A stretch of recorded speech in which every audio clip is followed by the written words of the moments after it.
Hello, friends. Welcome back again on the I Have a Vision Academy YouTube channel. In short, I Have Academy. So, without any further ado, let's jump straight to today's topic.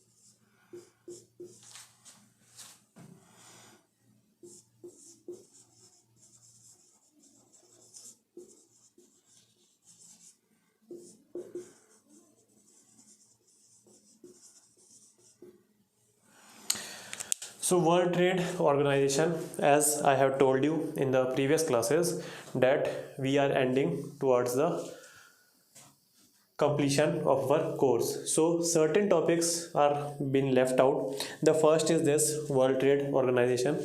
Then the next is some glance of share market. So थोड़ा share markets भी शायद से at the end of today session I will be telling you something about share market, क्योंकि हम preparation कर रहे हैं ना, तो ये भी थोड़ा सा खेल लीजिए, सही हो जाएगा, पैसे वैसे आ जाएंगे आपके पास. Then after that I have told you some investment models like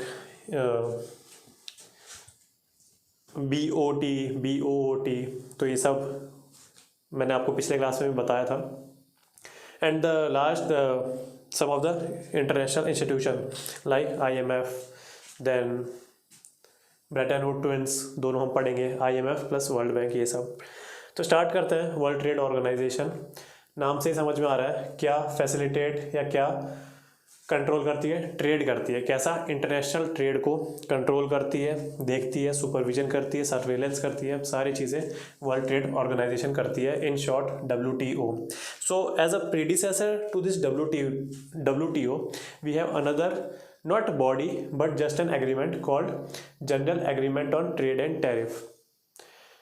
It has been established after the completion of World War I.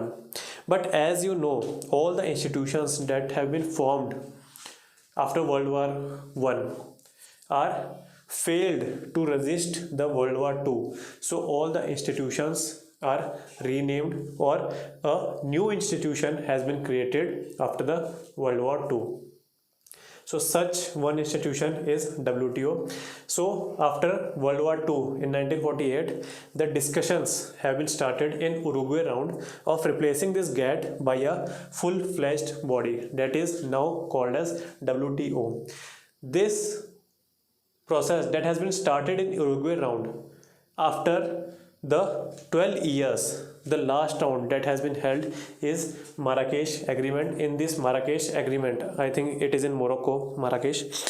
So after the 12 years of Uruguay rounds, this Marrakesh agreement has been signed and WTO came into effect in, I think, 1995. Now we will see something or some differences between GATT and WTO. First of all, General Agreement on Trade and Tariff is just a agreement and not a full-fledged body with a secretariat. Now WTO, World Trade Organization, has a full-fledged secretariat, the functionaries, the permanent functionaries in it. सो ये सब हमारे पास एक पूरा systematic ढंग से full institution हमने create किया है, WTO.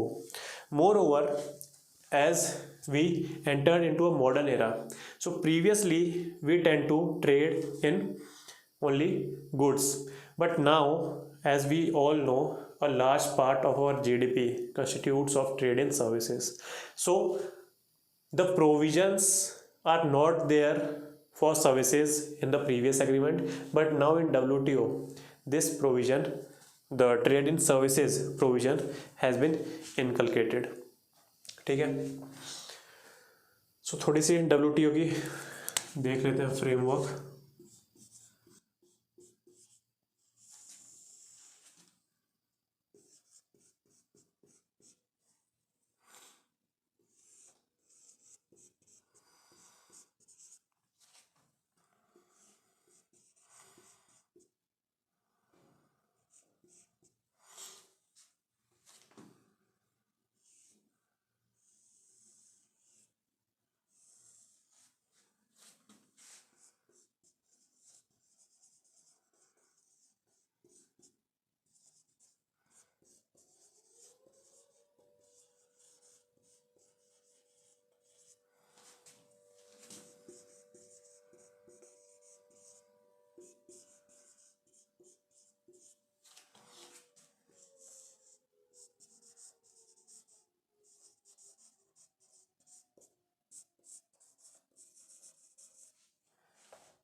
So we have to study all of this one by one, और ये इतने बड़े कुछ बड़ी बात नहीं है, इनमें बहुत ही छोटी छोटी चीज़ें हैं।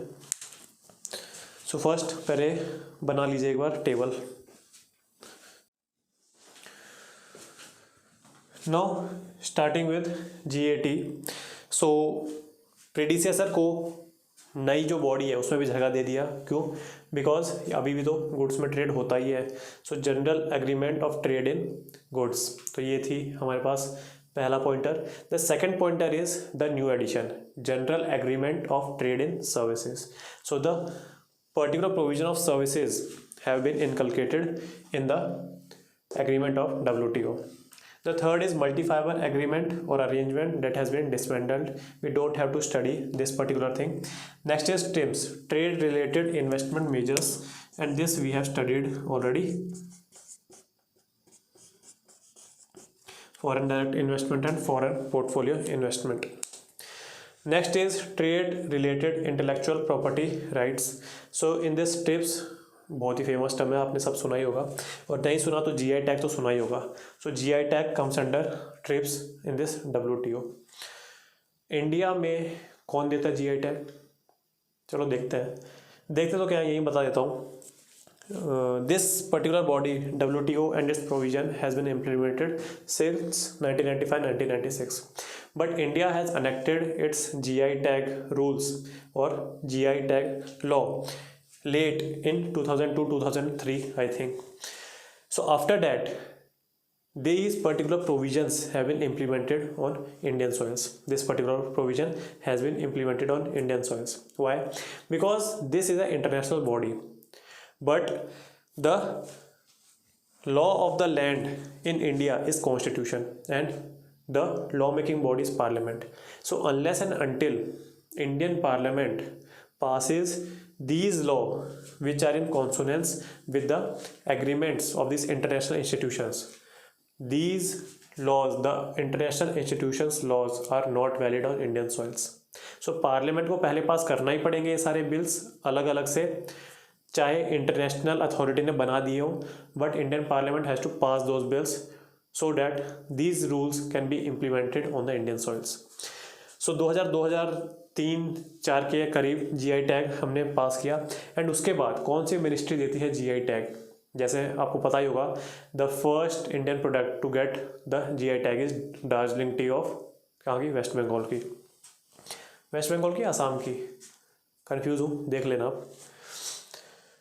सो कौन सी मिनिस्ट्री देती है? So ministry of commerce and industry, very important question. Ministry of commerce and industry gives the this template of GI tag in India, और तो बाद में तो WTO से रिकग्नाइज करेगा। So TRIPS include GI tag as well as industrial design, logo, trademark, copyrights, patenting. So all these gets covered in TRIPS agreement. The last is the agreement on agriculture, in which it has been distributed into three parts: market access, subsidies, and patenting of agriculture. In this subsidies part, we have the famous amber box,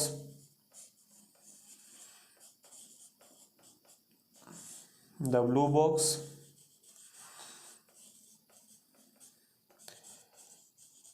and the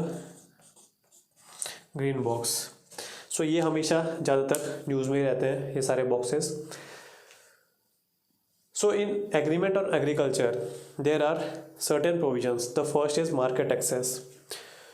So market access includes, see, अगर आपको थोड़ी सी back story बताऊँ, these developed countries are having very developed kind of agriculture, but countries like India are following the traditional practices in agriculture. So there is a bumper production in these developed countries, and hence as they are achieving the economies of scale, so their production cost has been cut down. इसका मतलब अगर USA में orange मिलता है मान लीजिए 20 रुपये का, तो इंडिया में वही ऑरेंज मिलेगा 30 रुपये का। Why? Because we are not able to utilise till now our economies of scale, and there are various certain factors that have affected the Indian agriculture. So ये डिबेट थी डेवलपिंग और developed countries में। तो developed countries ने पहला point क्या बोला कि भाई हमें मार्केट एक्सेस दीजिए, और मार्केट एक्सेस में जो टैरिफ्स लगाए हुए हैं, रेस्ट्रिक्शन लगाए हुए हैं, ज़्यादातर किसने लगाए हुए हैं? डेवलपिंग कंट्रीज ने। Why? Because their agriculture sector is not competitive enough so that their products, the Indian agriculture products, can compete with this international products. So ठीक है, मार्केट एक्सेस मान लिया, तो डेवलपिंग कंट्रीज को थोड़ी सी टैरिफ्स कम करने पड़े, रेस्ट्रिक्शंस कम करनी पड़ी, so that these foreign goods can enter the Indian agriculture market. The second is patenting of agriculture. Now again, these developed countries, as they have utilized 100% of their agriculture output, so now they are trying to fetch more money from this agriculture sector. How? They are saying that certain varieties of plant, certain variety of seeds that we have developed with our R&D, research and development, now we get to patent these, and if the same varieties of plants and seeds are grown in your country without our permission, so it is a violation of the provisions of WTO. So developing countries take a very steady stand against the arguments of developed countries. So that's why WTO has softened its stand and now there is no patenting in agriculture. तो इतना वो clear हो गया, कर भी सकते हैं but there is no need. In the subsidies portion, there we have 3 boxes. Now the agreement of agriculture in WTO says that these subsidies that you are providing to your agriculture sector, for developed countries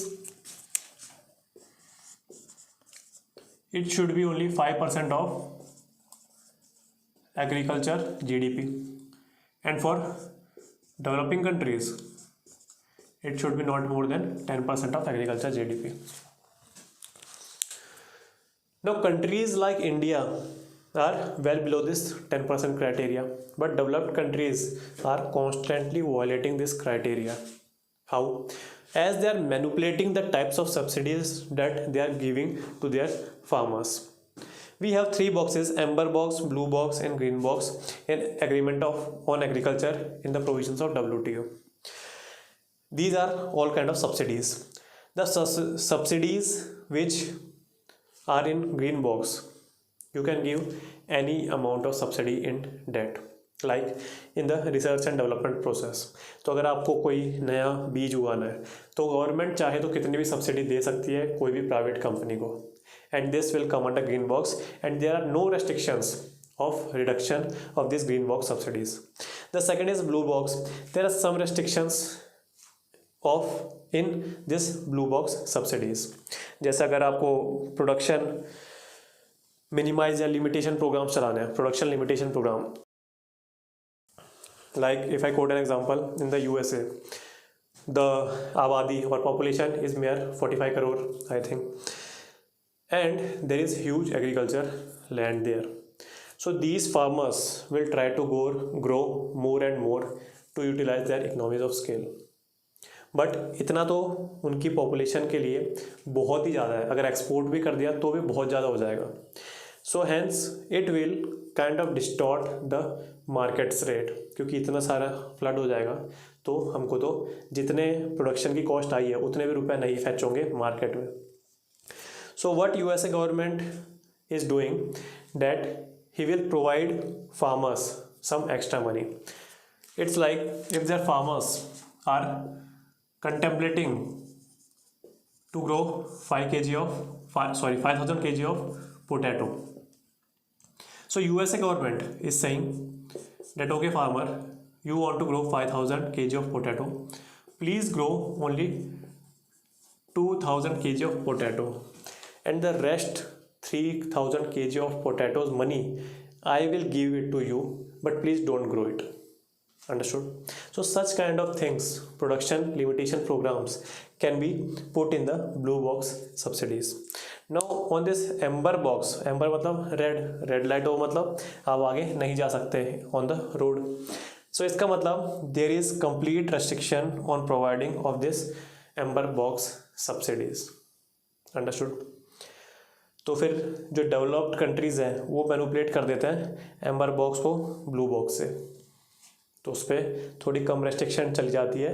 and developed countries are at 20 to 25% of their agriculture GDP। ठीक है, तो ये चीज़ हो रही है। अभी जो PM किसान है, जो हमारी अभी अभी स्कीम आई है, वो बहुत अच्छी स्कीम है क्योंकि वो एम्बर बॉक्स में नहीं आती। क्यों नहीं आती है? Because it is not trade distorting subsidies. How? मैंने पिछले इकोनॉमिक क्लास में भी बताया आपको, WTO का एक सिंपल सा प्रोविज़न है। आप किसी के भी हाथ में, if you are handing money in a individual's hand, so it is the discretion of that individual to buy a ice cream, to buy a lollipop, to buy a rasgulla, or to buy a modak, or to buy a fertilizer from the market, है ना। हमने subsidy chapter में अच्छे से किया था। So PM Kisan you are giving every farmer 6,000 rupee annually in the 3 equal instalment, I think 2,000 के। So it is a non trade distorting subsidy. जहाँ भी government non trade distorting subsidy दे रही है, वो WTO बोलता है कितना भी दो, हमें कोई फ़र्क नहीं पड़ता, बिकॉज ट्रेड डिस्टॉर्ट नहीं हो रहा है। अंडरस्टूड? सो ये कहानी थी इन सब की। Now we will study some of the provisions of WTO। और ये बहुत ज़्यादा बड़ी बात नहीं है, बहुत सिंपल है। Most favoured nation, transparency agreement, reciprocity agreement, national treatment policy. So these are some of the important aspects of WTO. Most favored nation, 2 to 3 years back this was in news because Pakistan has withdrawn from this most favored nation. So what is this most favored nation? It means this is India. USA is exporting something, Thailand is exporting something to India, Pakistan is exporting something to India. So every WTO country or member will give all the members this most favored nation status. इसका implication क्या है? ये तीनों country जो भी product भेज रहे हैं, वी विल नॉट डिस्क्रिमिनेट। इसके ऊपर ज़्यादातर टैरिफ ने लगा दिया, इसके ऊपर कम लगा दिया, इन सबको हम कोई भी डिस्क्रिमिनेशन नहीं करेंगे। This is most favoured nation. Reciprocity मतलब जैसे ये हमने मोस्ट फेवर्ड नेशन इंडिया ने पाकिस्तान को दिया है और सारी कंट्रीज़ को दिया है, तो every individual country will give this MFN status to all the other members of WTO। तो मतलब इंडिया ने पाकिस्तान को दिया था, पाकिस्तान ने इंडिया को दिया था, देन पाकिस्तान ने वापस ले लिया। 2-3 साल पहले की न्यूज़ है, अब तो पता नहीं क्या हुआ है। ट्रांसपेरेंसी, जितना भी आप ये सब चीज़ें कर रहे हैं, इसमें ट्रांसपेरेंट रहना है एक दूसरे को। जो आपने चिट्ठी लिखी हुई है कि इतना हम इससे ले रहे हैं, इतना इससे ले रहे हैं, तो एकदम ट्रांसपेरेंट सिस्टम होना चाहिए। नेशनल ट्रीटमेंट पॉलिसी,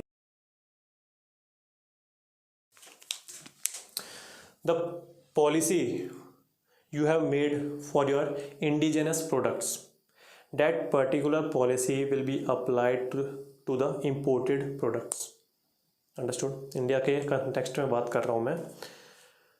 अगर this packet of biscuit is made in India and this is made in, कहाँ बताएं, चाइना के साथ अभी थोड़ा कोल्ड वार टाइप चल रहा है ना हमारा। सो ऐसा नहीं करेंगे कि ये जो बिस्कुट आ रही है पर्टिकुलरली, इसके ऊपर हम बड़ा बड़ा लिख देंगे मेड इन चाइना, उसका नाम लिखेंगे और नाम के नीचे बड़ा बड़ा लिख देंगे मेड इन चाइना। तो ऐसी चीज़ नहीं करेंगे, या नीचे उसके ये नहीं लिख देंगे please refrain from using Chinese products. So these kind of things are prohibited under WTO। ठीक है, सो ऑब्जर्व दिस।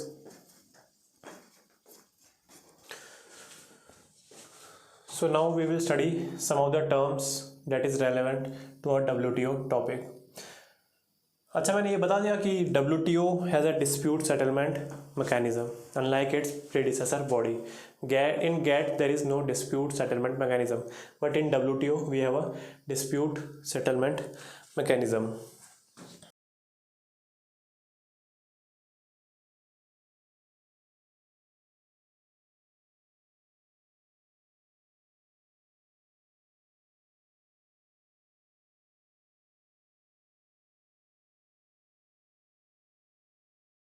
ये जो मैंने बताया था ना, ये सब्सिडीज़ वाला 5% 10%, इन सब्सिडीज़ को बोलते हैं एग्रीगेट मेजर्स ऑफ सपोर्ट। बहुत ही इंपॉर्टेंट फ्रेज है, एग्रीगेट मेजर्स ऑफ सपोर्ट या D minimus support, D minimus support या एग्रीगेट मेजर्स ऑफ सपोर्ट। तो ये 5 और 10% ही होना चाहिए बस।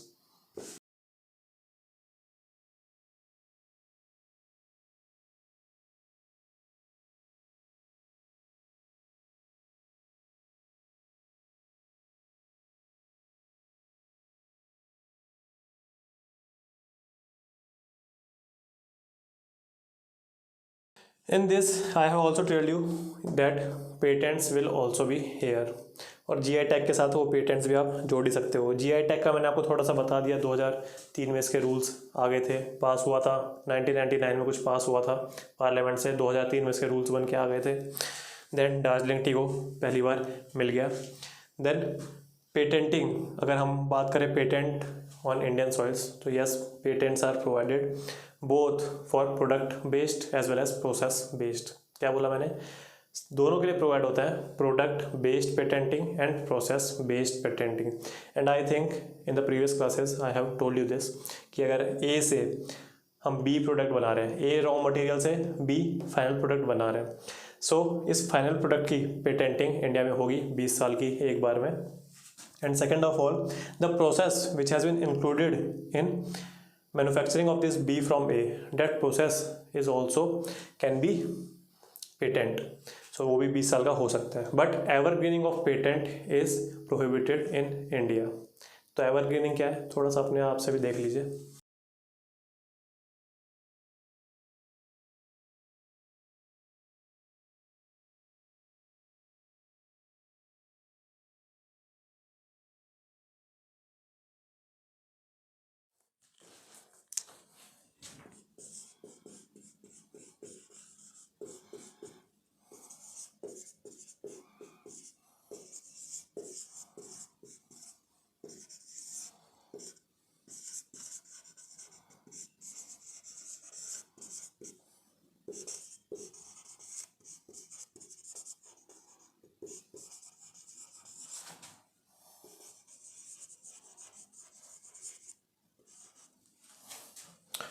So these are some of the terms related to World Trade Organization. The first is non-agriculture products market access।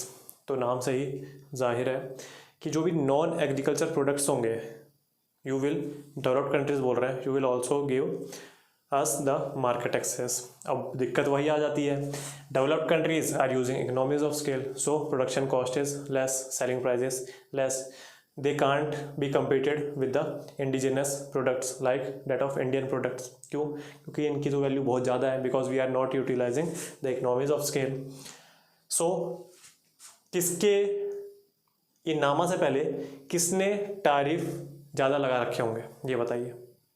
ऑफकोर्सली developing countries ने ज़्यादा लगा रखे होंगे on the developed countries products. So वही डेवलपिंग कंट्रीज ने बोला प्लीज़ अपना थोड़ा कम करिए टैरिफ, जो भी आपने ड्यूटीज़ कस्टम ड्यूटी लगा रखे हैं ये सब अपना कम करिए। ये टैरिफ कस्टम ड्यूटी सब क्या होता है, इंडिया में एक समोसा 5 का, यूएसए में एक समोसा 3 रुपये का। Now this 3 rupee samosa is getting exported to India. मान लीजिए +1 कर लीजिए फॉर द फ्रीड प्राइस, तो 4 रुपये में मिल रहा है, क्वालिटी भी है, प्राइस भी कम है। सो इंडियन सिटीजन्स, आपको पता ही है कैसे हम थोड़े से, ये बाहर वाली कंट्रीज़ में बहुत है कि China and Indian people are very very cheap, क्योंकि बार्गेनिंग बहुत करते हैं ना। अब बार्गेनिंग करना भी स्किल है, सब नहीं कर पाते, ठीक है। सो ये 4 रुपये मिल रहा है, सो इंडियन सिटीजन्स कहाँ भागेंगे, ये 4 रुपये का समोसा लेने भागेंगे। बट इससे तो यूएसए डंपिंग कर देगा, इसमें हमारे इंडिया में अपने समोसों की डंपिंग कर देगा, है ना, तो दिक्कत हो जाएगी हमें। तो हम क्या करते हैं, टैरिफ लगा देते हैं +1 रुपये का, 5 रुपये का समोसा यूएसए का इंडिया में बिकेगा। अंडरस्टूड। सो अब कॉम्पिटिशन इज देयर। सो यही चीज़ है पूरी। तो नॉन एग्रीकल्चर मार्केट एक्सेस कि भाई अपना टैरिफ थोड़ा कम करो डेवलपिंग कंट्रीज़, और हमें नॉन एग्रीकल्चर प्रोडक्ट्स की भी थोड़ी मार्केट एक्सेस दीजिए। Special and differential treatment, You are employing the provisions of World Trade Organization equally on the developed countries as well as on developing countries. These developed countries have enough capacity to implement the provisions of WTO in a given time frame. But the developing countries which have complex demographic as well as economic problems, poverty, hunger, ये सब BPL maximum number of people below poverty line, so ये सब तकलीफ़ें जब developing country के पास है, सो कैसे ये डेवलपिंग कंट्रीज़ अपना कंसंट्रेशन करें, अपनी एनर्जी वेस्ट करें in implementing the provisions of WTO in that particular time frame. So that's why special and differential treatment agreement has been included in the provisions of WTO. In this, the provisions that will be applicable on developing countries, WTO can give concessions that थोड़े से lenient कर दिए provisions, थोड़ा सा time frame बढ़ा दिया, ठीक है भाई आप इतने 10 साल एक्स्ट्रा ले लो पर ये लगाओ. So such kind of provisions are there for the safeguard of the developing and least developed countries, LDCs. SND, generalised system of preferences, ये भी न्यूज़ में था. आई थिंक USA ने इंडिया से हटा लिया था. मैंने अभी बताया कि सबको मार्केट एक्सेस आपको देनी है, आपको कोई डिस्क्रिमिनेशन नहीं करना, नेशनल ट्रीटमेंट पॉलिसी लगानी है, एक दूसरे जो मोस्ट फेवर्ड नेशन है कोई भी प्रोडक्ट आप सारे इक्वल टैरिफ लगाओगे. बट वही दिक्कत आ जाती है the arguments of developed countries as well as developing countries or developing countries and least developed countries. So this particular provisions, generalized system of preferences has been inculcated in the provisions of WTO. इससे क्या होता है, किन्हीं countries को, some specific countries को आप थोड़ा preferential treatment दे सकते हो कि ठीक है भाई आप समोसा भेज दो, आपके समोसों पे हम टैरिफ ज़्यादा नहीं लगाएंगे, या जितने बाकी कंट्री उस पर लगा रखा है आपके पे उतना नहीं लगाएंगे, थोड़ा सा कम लगा देंगे. So such thing is called generalised system of preferences. तो USA ने इंडिया को दे रखा था. जब इंडिया से समोसा जा रहा था तो एक इंडिया से समोसा जा रहा था, एक चाइना से समोसा जा रहा था. चाइना के समोसों पे USA 3 रुपीज़ एक्स्ट्रा चार्ज कर रहा है, 3 रुपीज़ की टैरिफ एक्स्ट्रा लगा रहा है.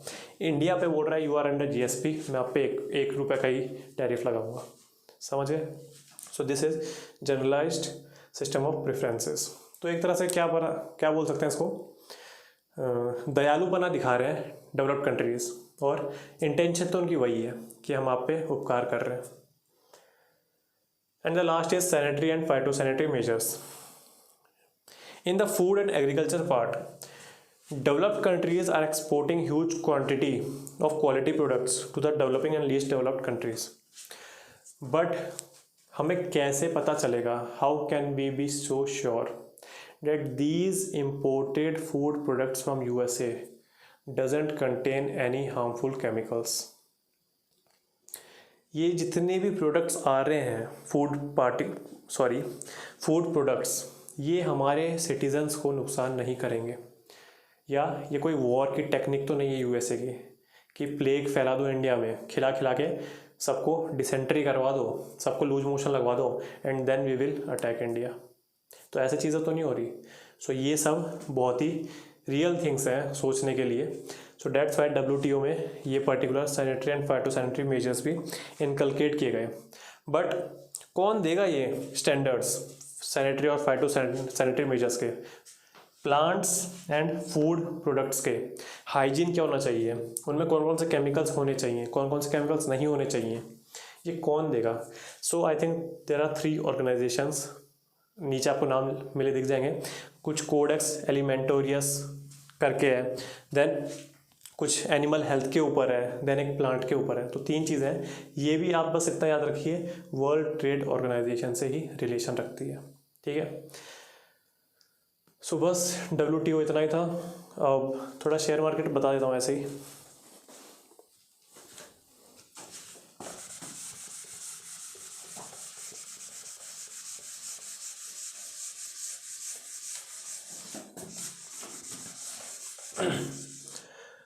I think if my memory is serving me right, I have told you in the previous classes, rather explained you in the previous classes, why Indian pharma industry has so boomed in the past.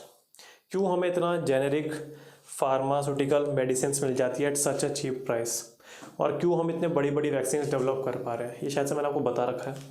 नहीं भी बताया तो मैंने बता रखा है कि ये सब की जो ये WTO के प्रोविजंस थे ये हमने थोड़े लेट अप्लाई किए, तो पेटेंट हम ऐसे ही आनाकानी कर रहे थे, तो इससे क्या हुआ, जो ये जेनेरिक मेडिसिन्स हैं ये बहुत ज़्यादा बूम पे रही।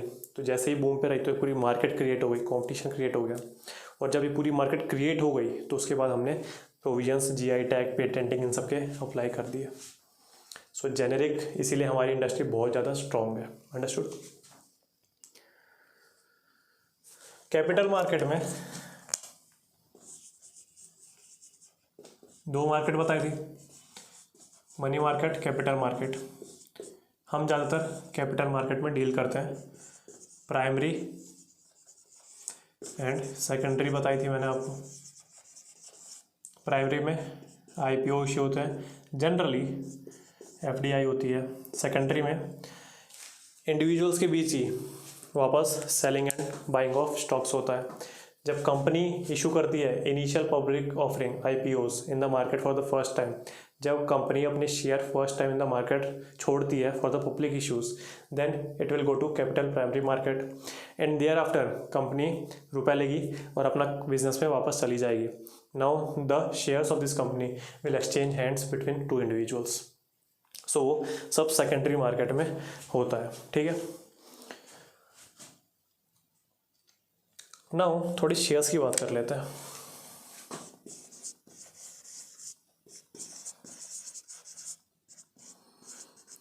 बुल कौन होता है भाई? बुल ऐसा व्यक्ति है, it is kind of individual who is purchasing shares from the market and expecting that he will gain profit in the future when market will increase in its rate. Bull एक ऐसा व्यक्ति है जो market में से shares खरीदता है, बड़े धड़ाधड़ खरीदता है। क्यों? बिकॉज उसे आशा है कि फ्यूचर में मार्केट ऊपर चली जाएगी, सेंसेक्स निफ्टी ऊपर जाएगा। तो kind of bull is absorbing shares from the market, the complete opposite of bear. Bear is very pessimistic individual. He is speculating that in the near future market may go down, so he sells his share at the present time. So kind of bear is injecting shares in the market. तभी आपने जो scam 1992 देखा होगा उसमें बोला होगा बहुत ही big bull है ये, हर्षल मेहता जो भी केस था तो उसमें था बहुत ही बिग बुल है। तो ये वाली टर्म थी बुल की। Then there are some more terms. बदला सिस्टम आपने पढ़ा होगा, बदला ही था शायद से, और उसको हटा के रोलिंग सेटलमेंट आ गया होगा। तो अब रोलिंग सेटलमेंट चलता है। ये सब क्या होता है इतना हमारे एग्ज़ाम पॉइंट ऑफ व्यू से इम्पोर्टेंट नहीं है, बट आप एक बार गूगल करना रोलिंग सेटलमेंट एंड बदला सिस्टम, इंडिया का ही है, देख लेना।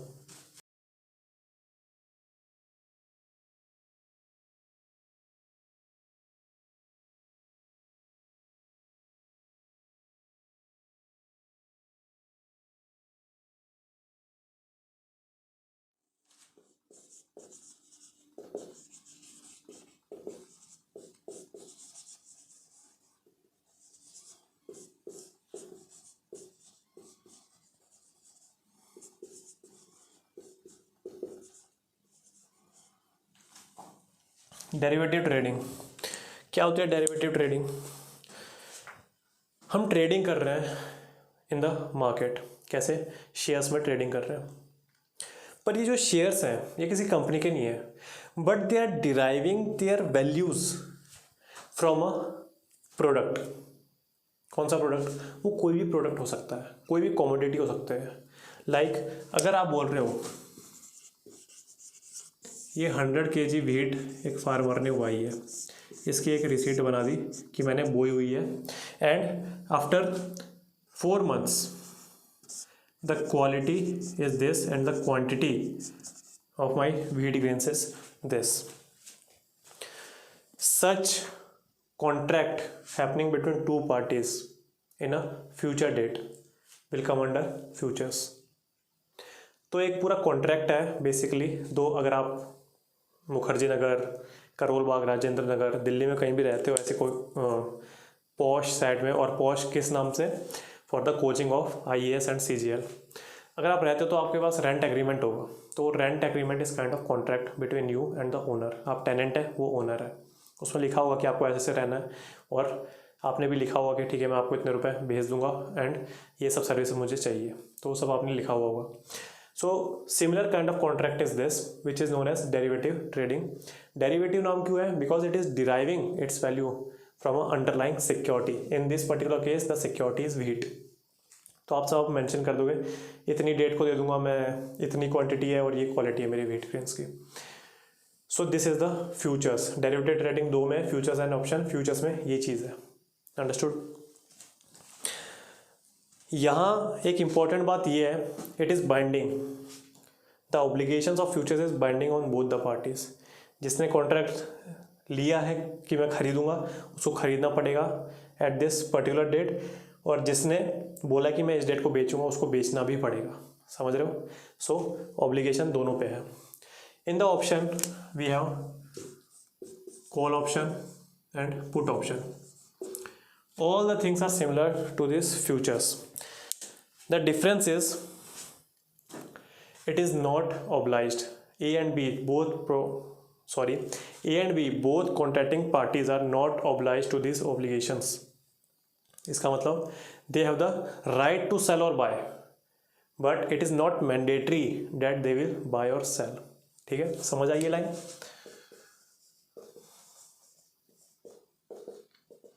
You have the right. आपके पास राइट है कि आप गालियाँ दे सकते हो, बट कहाँ दे रहे हो, कैसे दे रहे हो, अगर आपको देनी है नहीं देनी ये आपके ऊपर है, but you have the right to say cuss words. Understood?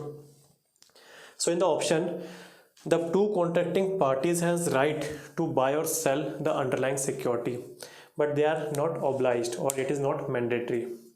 तो कॉल ऑप्शन में क्या बोलेगा कि आओ भाई खरीद लो, पुट ऑप्शन में रख देगा सामने और बोलेगा कि भाई लेना है तो ले लो।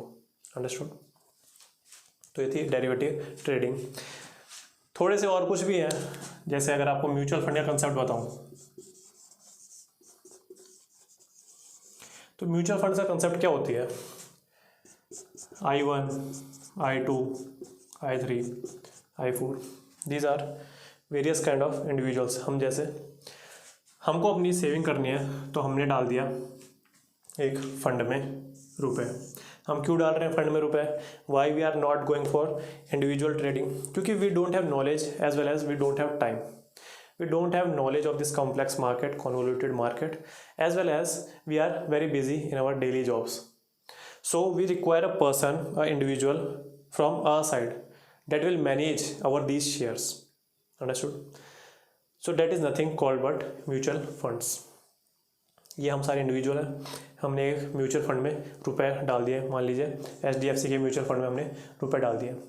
Now HDFC bank is employing various experts in the field of share market, और वो अपने हिसाब से आपका पैसा अलग अलग चीज़ों में लगाएंगे।